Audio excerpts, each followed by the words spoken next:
And the time is now 6:43. You're listening to The Rational here on CITR 101.9 FM. I had to concentrate here. Matt Berkowitz. I always get the name wrong. It's Berkowitz. How's it going? Doing very well. Glad to be with you again. Now, tell me, you went over to ZDay event in Toronto. So tell me the details of what happened in Toronto over there. Sure. ZDay, or Zeitgeist Day, is an annual event that the Zeitgeist Movement puts on every year. Basically, it's a TED Talk style event where we have a bunch of speakers present various aspects to what the movement tries to put forward, and we have it in a different major city every year. So, of course, this past year was in Toronto. It was just last weekend. The year before that was in LA, and Vancouver before that, and so forth. So, I was one of the speakers at that event, along probably. Peter Joseph was there. Peter Joseph was there, yes, and he gave a talk as well. And like I mentioned, all the speakers just presented various aspects to the train of thought that the Zeitgeist Movement puts forward. Basically, for those who aren't aware, our movement looks at the structural root causes of many of our social problems, trying to find the real undercurrent to what really causes poverty, war, environmental destruction. Not just looking at symptoms, but real root causes. And from there, we essentially conclude that our socioeconomic system we live under is not capable of solving these problems. So the Zeitgeist Movement puts forward a train of thought that encompasses science and technology that can help us solve these many problems. And now, with the conversation in Toronto, does anybody like other chapters, like Ben McLeish in London? I'm assuming was he in Toronto at the time, or was he in London for? No, I think he had to stay back in London to help out with their ZDay there. Did they get a chance to listen or to the conference? Well, it was broadcast. It was streamed live, so for whoever was able to catch it, it was available, and it was all filmed, so it should be up. All the recordings should be up on the Zeitgeist Movement official channel on YouTube shortly. I believe the first one is already up with Peter Joseph. So go deeper of what the conference was, and explain to our listeners in Vancouver what this means with ZDay a little more. Sure. Again, the Zeitgeist Movement, we're a sustainability advocacy organization. We operate within dozens of countries worldwide, within several hundred cities worldwide. And ZDay is essentially our official informational style event, as I mentioned, like a TED-style conference. And the goal is to sequentially provide different aspects or angles to what the Zeitgeist Movement promotes. Now, I was invited this year to do a talk. I decided to do one called A Science of Morality and Society, where I essentially provide the philosophical groundwork for what could be termed a science of morality. So essentially figuring out, using science using science to help us answer moral questions or values. Basically understanding that our values, the integrity of our values can be quantified with an empirical benchmark, meaning, if our goal is to maximize human well-being as a society, there are obviously better and worse ways that we can structure our society. Obviously, it wouldn't be a good idea to have, large amounts of class war, income inequality like we do today. And the Zeitgeist Movement promotes a resource-based economy, which would, among other things, alleviate much of this class war that occurs. So those are some of the issues that I touched on. There are many other speakers. Speaking of wars, actually, we're dealing with a situation with the Ukraine and Russian politics in this matter, and obviously there must be some way of, I guess, dealing with that matter in some way. As part of a zeitgeist concern about dealing with war in those two countries. Well, definitely. Well, what we try to do is try to take the broadest look possible at why conflicts like this even happen in the first place.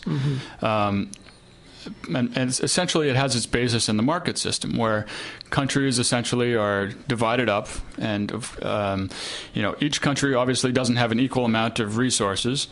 Some countries have large access to to oil and other natural resources that help them flourish. Other ones, don't, and they're in more vulnerable positions. So the inevitability of this is that you're obviously going to have some sort of conflict worldwide when resources are not uniformly distributed across the globe. You're going to have some sort of problem. The way the Zeitgeist Movement tries to frame solutions for this is really an economic overhaul. You can't really just solve these problems within the current socioeconomic climate. You really have to address the larger order picture.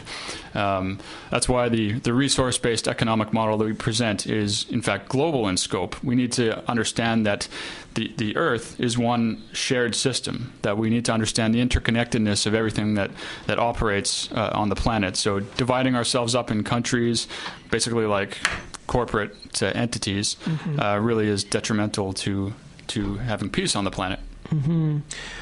And of course, I don't know if we talked about this, but there was also issues on oil in Canada where the pipelines are going through northern coast of BC, and of course the pipelines going through the United States are really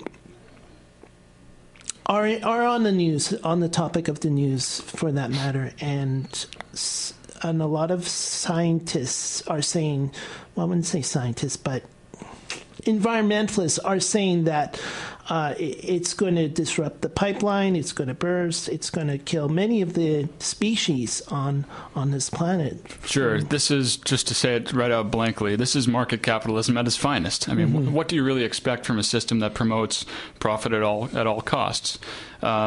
I think we need to look at these problems as really symptoms of the underlying socioeconomic premise of maximizing consumption to the highest level possible, maximizing profit to the highest level possible, and reframe some of these questions that we ask.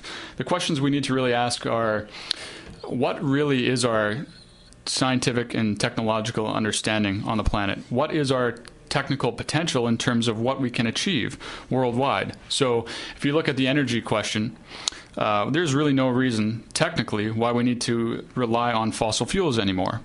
If you look at mediums like geothermal or solar or wave or wind or tidal, these renewable mediums provide nothing but an energy abundance worldwide, such that we could essentially convert our entire global energy infrastructure into something renewable.